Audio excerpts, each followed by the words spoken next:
Hi, this is Matt from mattsillustration.com and drawingtutorialsonline.com. Now, it's been a while since I've done a YouTube video for you guys, and I just wanted to talk about this drawing that I'm working on right now and give you a little value. So basically, I'm doing a long drawing here, and I'm in the middle of it. I'm probably like, I don't know, a third done, and it's for the website and it's for the members, and I'm walking them through how I get to this really detailed drawing. But while I have you guys for a couple minutes here, what I want to talk to you about is two things. The first thing that I want to show you that I do is that I use line quality. Like, I will think about thick lines versus almost like non-existent lines.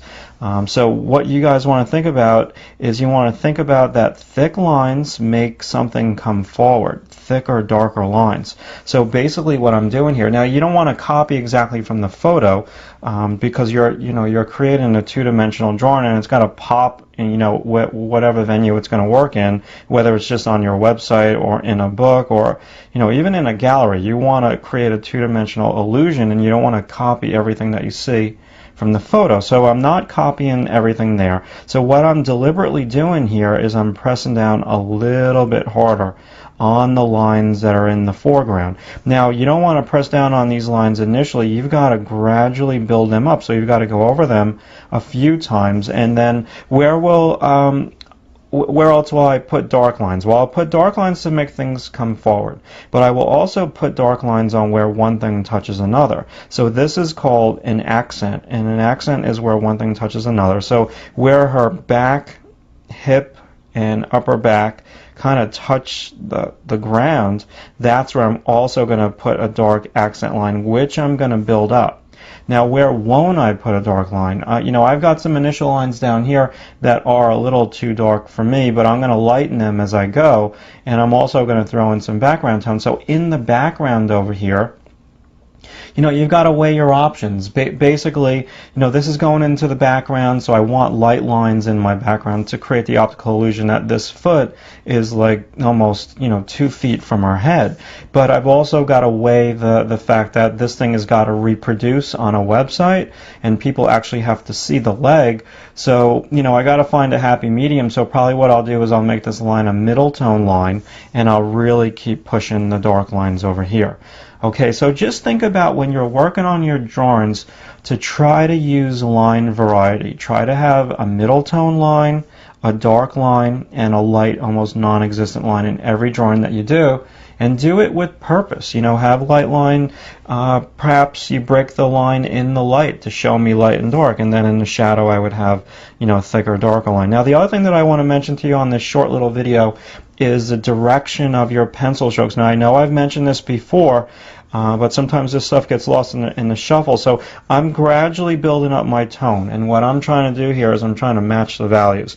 And I'm sure this is kind of a little difficult to see because I've zoomed out a little bit. I haven't zoomed in on her back, but my pencil strokes are going with the lay of the land. So I'm wrapping some of my shading lines around the form. So if this kind of torso ab area, her pelvis is kind of wrapping around, I'm going to do that with my pencil stroke direction.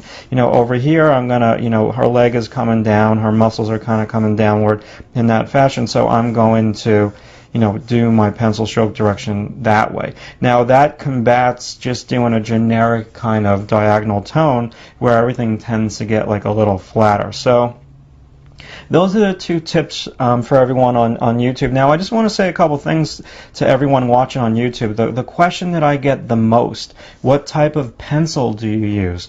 Well, I use different pencils for different papers, but on this drawing, I'm doing this drawing on Bristol paper, smooth, and I'm doing it with a Prismacolor colored pencil that you can erase with, and it's called Prismacolor Colorase. Okay, and they're hard to find. I mean, if you go to like a pretty big art supply store, you should be able to find them. Prismacolor has like these special displays for them, so you just want to look for the Prismacolor display. You can buy them online, I'm sure. So once again, it's Prismacolor Colorase.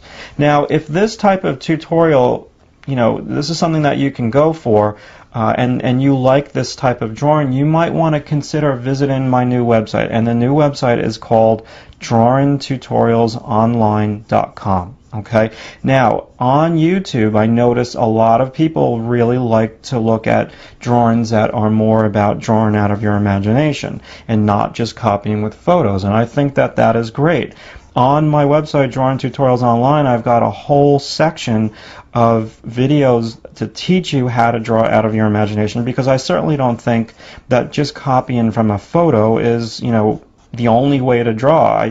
I fully understand that, drawing out of your imagination and even drawing from life is very important too. So this is just more for an illustration. So for those of you YouTube users who like my stuff but think that I draw from the photos too much, I agree with you. I agree that life drawing and memory drawing is really important. So I've got a video that you can all check out on drawingtutorialsonline.com. If you go there, just click on sample video and you can watch like a 25-minute video of me drawing out of my imagination.